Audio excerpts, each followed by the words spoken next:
Welcome back to my YouTube channel world literature.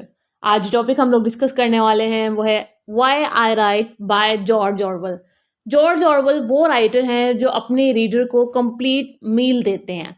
Complete meals means के वो ऐसा literature देते हैं अपने रीडर को जिसके अंदर पॉलिटिकल कंडीशंस को वो डिस्कस करते हैं, सोशल सर्कमस्टांसेस को वो डिस्कस करते हैं और उसको पढ़कर रीडर को लगता है कि ये तो मेरी ही कंडीशन को वो एक्सप्लेन किया गया है जॉर्ज ऑरवेल ने।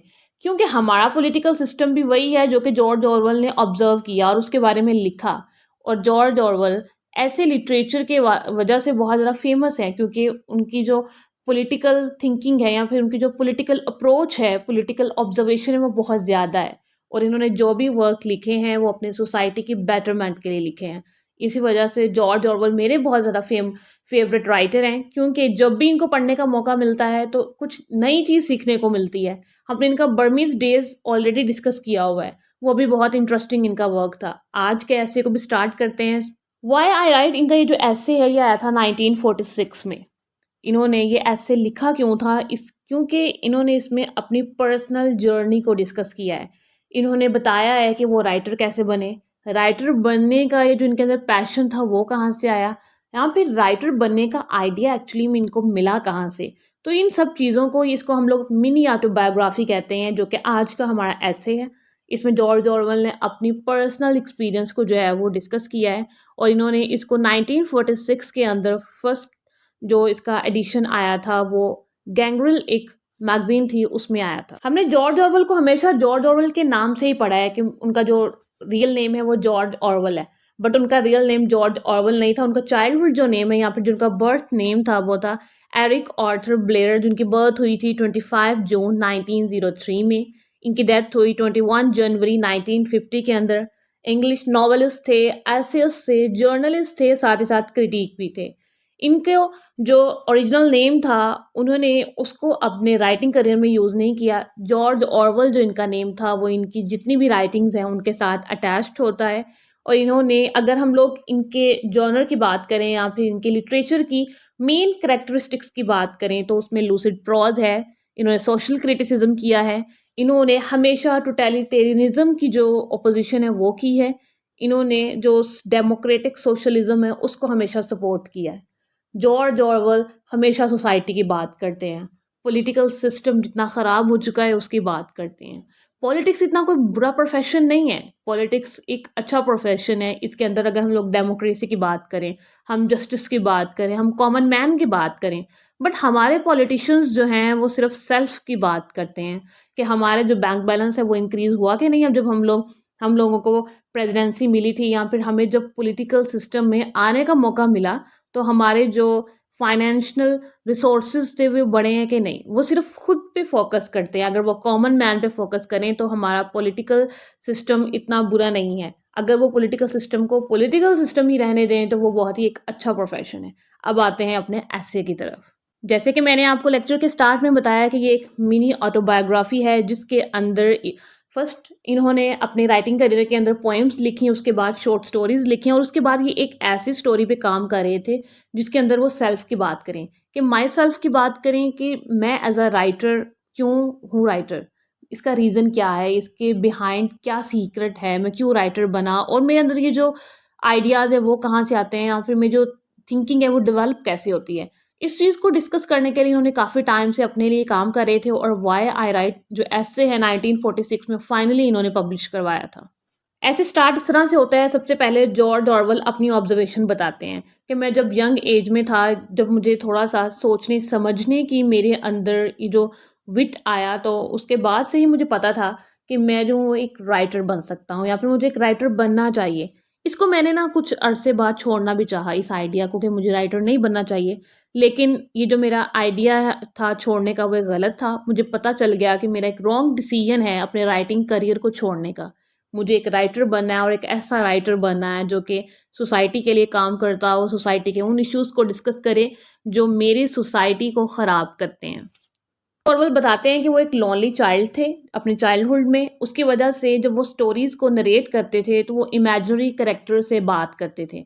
जैसे हम अपने माइंड में कुछ इमेजिनेशन बना लेते हैं ना कि हमारे साथ वो रियलिटी में नहीं हो रहा होता, तो हम इमेजिनेशन में उन चीज़ों को लाना शुरू कर देते हैं। उन कैरेक्टर से बातें करते हैं, उनसे प्लीज़ होते हैं और अपनी हैप्पीनेस जो है वो उससे अचीव करते हैं। इसी तरह जॉर्ज ऑरवेल भी कर रहे थे। इन्होंने अपनी लोनलीनेस में, अपने चाइल्डहुड में इस चीज़ को ओवरकम करने के लिए इन्होंने इमेजिनेशन में स्टोरीज़ को नरेट करना स्टार्ट किया, उन कैरेक्टर से बात करना स्टार्ट किया और यहीं से इनका लिटरेरी जो करियर था वो डेवलप होना स्टार्ट हो गया, या फिर जो लिटरेरी इंटरेस्ट था वो इनका डेवलप हुआ।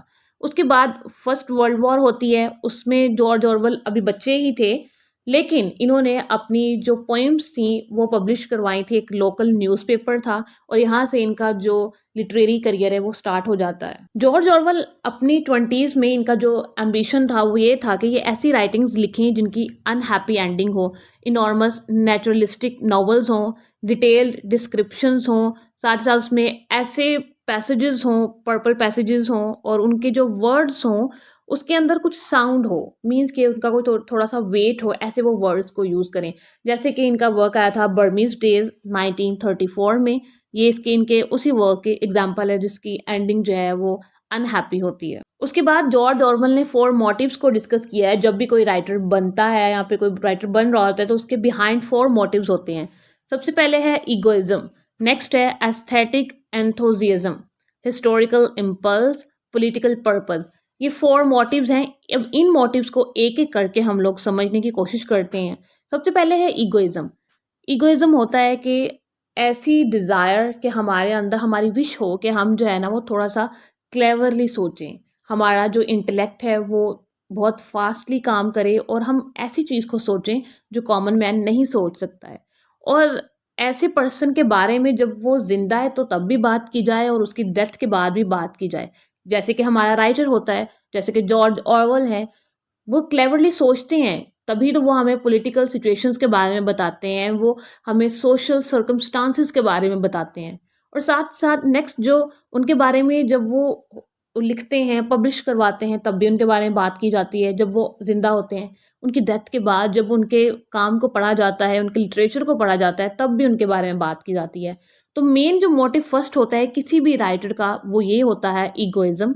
उसके बाद एस्थेटिक एंथुसियाज्म, ये होता है कि जो राइटर के अराउंड ब्यूटी होती है वो उसको एडमायर करता है, या फिर किसी भी लैंग्वेज की जो ब्यूटी है वो उसको यूज़ करके अपना पीस ऑफ लिटरेचर जो है वो ऑडियंस के सामने रखता है, रीडर के सामने रखता है कि वो किसी भी लैंग्वेज की ब्यूटी को अपनी ऑडियंस के सामने रखें, उनको अंडरस्टैंड करवाएं कि कोई भी लैंग्वेज कितनी जो है वो ब्यूटीफुल हो सकती है, या फिर जो नेचुरल ब्यूटी है हमारे सराउंडिंग में जितनी भी ब्यूटी है उस चीज़ की इम्पोर्टेंस जो है वो अपने रीडर के सामने जो है वो राइटर रखता है। ये सेकंड मोटिव होता है। हिस्टोरिकल इम्पल्स, हिस्टोरिकल इम्पल्स ये होता है कि जो चीज़ें हैं उनको वैसे ही देखा जाए और साथ ही साथ अपने रीडर के सामने फैक्ट्स भी रखे जाएं कि अगर हिस्टोरिकल बेस है किसी चीज़ की तो वो कैसे थी और अब कैसी है, इन सबको राइटर डिस्कस करता है।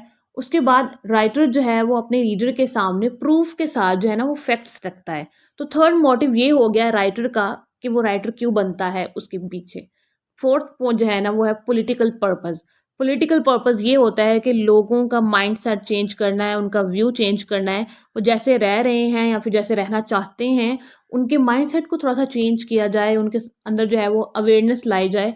जैसे कि हमारे पॉलिटिकल सिस्टम जैसा है, तो लोगों के अंदर अवेयरनेस का आना बहुत ज़्यादा ज़रूरी है कि अपने लीडर को कैसे आपने चूज़ करना है और आपने अपने माइंडसेट को कैसे बनाना है कि जिस ऐसा लीडर लेके आएँ जो आपके कंट्री को डेवलपमेंट की तरफ लेके जाए, आपकी जो जनरेशंस हैं उनको ग्रोथ की तरफ लेके जाए, आपकी जनरेशंस जो हैं, नेक्स्ट जो जनरेशंस हैं वो आपसे कभी भी इस बारे में आपको ब्लेम ना करें कि आपने सही डिसीजंस नहीं लिए। तो राइटर क्या करता है, आपको एहसास दिलवाता है, आपको रियलाइजेशन देता है कि आपने अपना माइंडसेट चेंज करना है। जॉर्ज ऑरवेल कहते हैं कि जो आखिरी है ना पॉलिटिकल जो पर्पस, ये काफ़ी इंपॉर्टेंस रखता है, क्योंकि जॉर्ज ऑरवेल कहते हैं कोई भी राइटर होता है ना उसके अंदर कुछ ना कुछ पॉलिटिकल एलिमेंट्स होते हैं, या फिर उसको कोई ना कोई पॉलिटिकल पोजीशन दी गई होती है। और इन्होंने जितनी भी बुक्स लिखी हैं, या फिर जॉर्ज ऑरवेल कहते हैं कि जो भी बुक्स लिखी जाती हैं वो पॉलिटिकली बायस नहीं होती हैं, वो क्योंकि उसके अंदर कुछ ना कुछ पॉलिटिकल आर्ट ज़रूर होता है। उसके बाद कहते हैं कि जो आर्ट है ना, कहा जाता है कि वो पॉलिटिक्स के साथ कुछ करता है, बट ऐसा कुछ नहीं है। आर्ट जो है वो पॉलिटिक्स के साथ रिलेट ऐसे नहीं करता, जबकि जो आर्ट है वो खुद एक पॉलिटिकल एटीट्यूड है।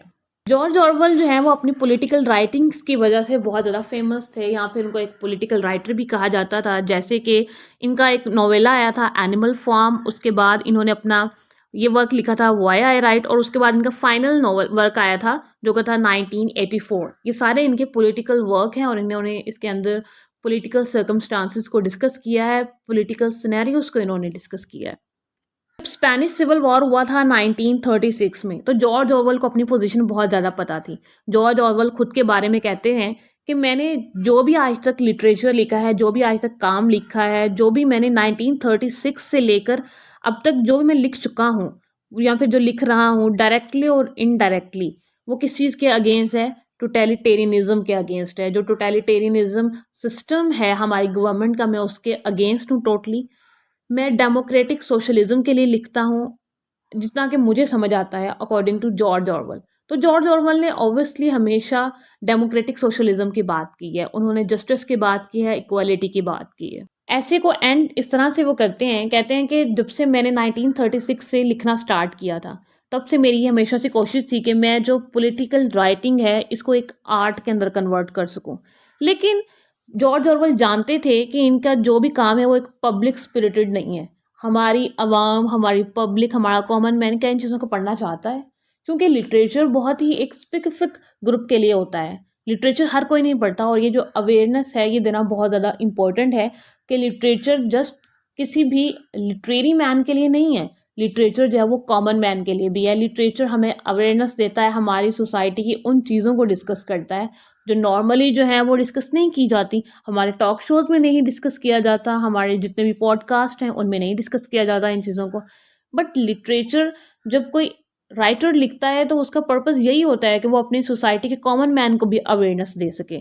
तो कहते हैं कि जितना भी मैंने काम किया वो पब्लिक स्पिरिटेड नहीं है, इसको इगोइस्टिक कहा जाता है, या फिर ये एक मेरी ऐसी कोशिश है जो कि नाकाम कोशिश है, क्योंकि मैंने जितना भी लिटरेचर लिखा, अगर मैं उसको एक पॉलिटिकल आर्ट में कन्वर्ट करना चाहता था तो मेरी ये कोशिश थोड़ी सी फेल हुई, क्योंकि तभी वो एक आर्ट में कन्वर्ट हो सकता है जब उसको मिलकर सभी सपोर्ट करें। फिर कहते हैं कि one can write nothing readable unless one constantly struggles to efface one's own personality.